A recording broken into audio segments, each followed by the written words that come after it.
Je m'appelle Stéphane Carade, donc je suis le chef de cuisine de l'hôtel Eiza au Pilat-sur-Mer. Je suis aussi le chef du Skiff Club, qui est un restaurant étoilé des plus peu, où on a 2 étoiles. Je suis pyrénéen à la base, je viens ici depuis l'âge de 5 ans, donc je ne suis pas là par hasard, j'aime beaucoup le bassin d'Arcachon.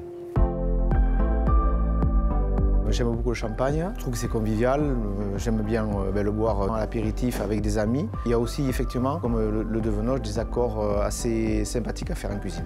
La maison de Venoge, fondée en 1837, a une particularité, c'est sa bouteille en forme de carafe, qui s'appelle le Champagne des Princes, puisque en 1854, Henri-Marc de Venoge a eu l'opportunité de faire une cuvée spéciale pour la famille royale de Hollande qui permettait de pouvoir servir le champagne directement dans une carafe. La philosophie derrière, c'est un champagne extrêmement moderne, avec une certaine complexité, tout en gardant une fraîcheur très importante. Au premier nez, on est sur des arômes assez gourmands, assez fruités, un côté un peu pêche, un peu abricot. Et puis après aération, on a un second nez qui peut où je sens quelques arômes un peu pâtissiers et quelques épices un peu chaudes.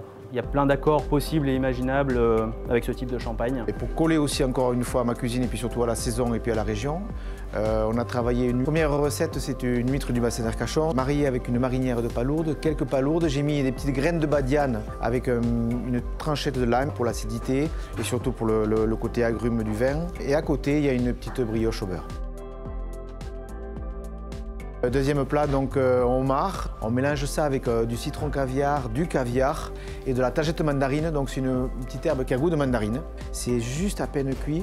On met un petit fumet de sardines grillées. Et à côté, à part, on a une sorte de mimosa avec du chou-fleur mélangé avec les queues de homard et aussi une bisque de homard. Le dessert, on est sur une petite crème très gourmande à base de crème pâtissière avec yuzu et calamansi. Ce sont des agrumes extrêmement sympas, un streusel au dragée pour retrouver un peu ce côté biscuité du vin et une glace citron. Je dis bien glace, c'est pas un sorbet, c'est une glace au citron avec des zestes d'agrumes. Donc aujourd'hui, la cuisine demande au vin de ne pas être trop présent, de ne pas être trop lourd.